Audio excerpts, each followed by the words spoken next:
Did you know that 71% of the people that watch Matthew Kelly's videos are not subscribers? That makes no sense. We need to change that. Subscribe today.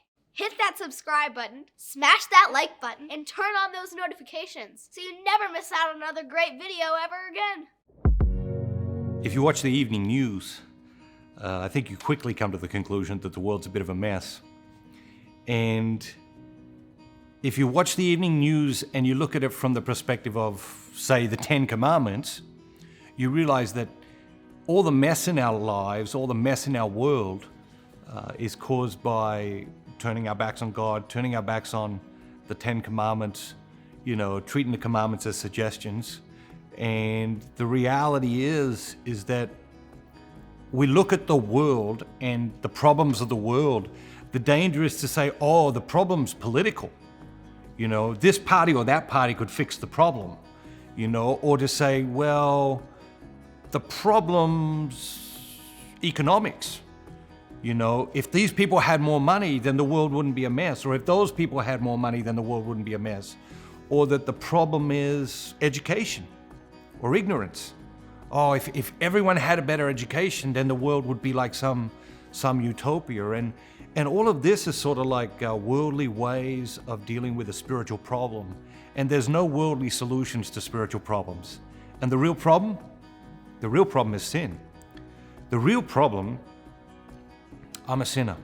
That's the real problem. We don't spend much time talking about the real problem. In fact, we talk very, very little about the real problem. And we don't spend much time, even in our prayer, thinking about the real problem.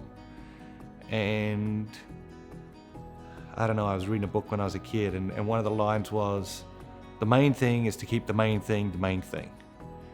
And anytime we get away from the main thing, then we're just, we're mastering in minors. We're wasting our time on things that aren't going to have a real impact. And the truth is that sin is a disease.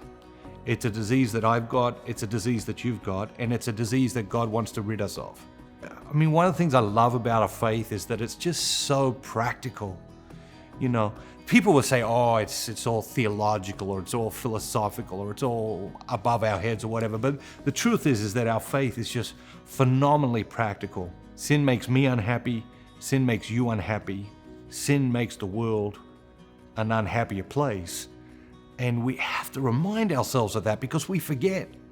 And when we forget, we can fall into the trap of thinking that it's not a big deal, that it's not the real problem. And then we start to focus on the things that really can't make a difference.